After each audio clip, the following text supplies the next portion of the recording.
And here I am, my little babies. I have made it to the beach. It's a little cloudy today for the first day of summer solstice, but this is to be expected. And there you're looking at my logical mind in meditation. As you can see, that it's cloudy all day. So what that means, it's a mixture of both black and white coming together to show what we call a peaceful situation. Now there are two moods or two modes that most people follow under, and that is either extreme joy or extreme displeasure. Both of those are night and day. When you do find a middle ground, such as the graying of the sky that we do have here today, then you have what we call as a balance. And that balance is so peaceful this morning. It is almost ridiculous. That's why I love LA in the gray.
Okay, just to give you guys a pre-practice on what to do when you get to the beach, take out a sheet of paper and write 3 of the most disgusting and horrible things you want to get rid of in your life on the summer solstice for the rest of the year. So I'm gonna put like 3 things on here that are going to be gone from my life forever. I will throw them into the sea, and that'll be the end of it. Be back with you in a minute. Okay, it's me again. All right, once you have like your thing and notes and so forth of all the bad shit that you want out of your life and whatnot, you simply take and you ball that up and you burn it in a little pit that you make here and so forth on the beach. Don't let the lifeguard see you, or you will definitely be in trouble. Then you pack it up into a little round ball, and you run off to the sea with your shoes off, and you throw it in the sea, so that way it's gone forever. All right? So let me do this real quick. It takes 2 hands because I gotta block the wind. Okay, so now let's make our little ball. A little ball of sand. This is all you have to do. You don't have to like make it into like, you know, a screaming little ball or whatever. Make sure you get all of it, so that way you leave nothing to chance. So you get all of it. And now we grab our bottles and we go out here and throw all our bad shit that's been happening to us, throw it into the ocean so it never comes back. All my burdens, all my pains, all my sorrows caused by my own self and outside forces, I release you back into the water from whence you came. Take this trouble, O ocean of mine, and take this trouble away from me for the rest of my time. Raja Rastafari. And now to collect water. Okay, I got my 3 bottles of water. As you can see, this will last me for all the way up until next summer solstice. So my house will be blessed. My house will be blessed because I have the first waters of the day in my house. Which means one thing: if I have the first waters of the day and the fire at night, everything else is steam in between, baby, baby, baby. And now I shall meditate, and then thus I shall read from the book of Bob. Something y'all gotta hear. Okay, all you Bible thumpers, you better check whatever history lessons they be teaching y'all, but I'm gonna read this real quick for you, and I'm gonna explain to you all right, who and why we keep saying Jah Rastafari, all right? Prince Tafari. Prince is the same thing as Ras, but Tafari, okay, was the son, okay, was the son of an old sage. Well, basically, he was basically like the man in line, okay? He's the man in line of yours truly, Haile Selassie.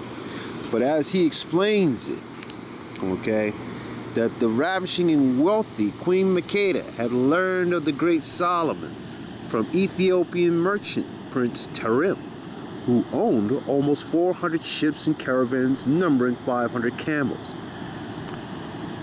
After returning from a trading voyage to Jerusalem, where he had delivered large quantities of ebony, red gold, and sapphires to the Hebrew king, Tarim told Makeda of his majestic temple and palace, and his goodness and righteousness as a judge over his subjects. Enthralled, okay, Makeda decided she must visit the great king and set out, Tarim acting as her captain, with a caravan of 800 camels, innumerable attendants, and a massive baggage train. Upon her arrival in Jerusalem, she welcomed into the palace by Solomon, who overwhelmed her with his hospitality and enlightened her with his wisdom. Solomon persuaded her to turn away from the worship of the sun, and Makeda became a follower of the one true God, the God of Israel, he whose name shall not be spoken. At length, the Virgin Queen announced her desire to take all that she had learned back to her own people, but Solomon, feeling amorous toward Makeda, persuaded her to linger another season to complete her instruction in wisdom. On her last night in the palace, there was a farewell banquet of unprecedented splendor. after which Solomon requested to lie with her. She declined, entreating that he swear not to take her by force. He complied on the stipulation that she not take anything more from him that night. She agreed, and so Solomon satisfied himself with her slave. But during the night, she arose to get a drink of water from the cistern of the sleeping chamber, and Solomon, who had been feigning sleep in order to observe her, insisted she had broken her oath by taking such a precious substance in so dry a land. Thus she had no choice but to submit to his lust. The following morning, Solomon gave her a ring upon which was engraved the seal of the Lion of Judah, instructing her to give it to her firstborn male child, and then send the boy to him for his education when he became of age. During the long journey back to Ethiopia, Makeda gave birth to a boy she named Ebna Hakim, meaning son of the wise men. All that simply means, people, is that, okay, Ebna beget Menelik, Menelik beget Tafari, Tafari beget, alrighty, Haile Selassie, as the eldest son of Prince Afawusan. Okay, so anyway, Haile Selassie, much to the Garveyites' speculation and prediction, became the one true king of Ethiopia. Okay, because when you look at it in the Bible and so forth, it does not mention of Haile Selassie. But he was a hero born without peer. And to Rastafarians, he was the living God of Abraham and Isaac, he whose name should not be spoken. So when we say Jah Rastafari, let it be known, people, that we were long in the book before anybody else. As a Falasha, I should know. As a Gulan, I should know. On all of my past lives, I should know. But in this life, you will know. Jah Rastafari. Oh, and if you're all looking for the ring of Judah, the intrepid ring where every theological scientist and backwater religious motherfucker out there that's like ripping you off for fucking pennies, trust me, all you got to do is ask Rita Martyr, because Bob was the last one with it, and I guess he gave it to her. It's in the book of Bob. Y'all got to pick it up. All right? Peace.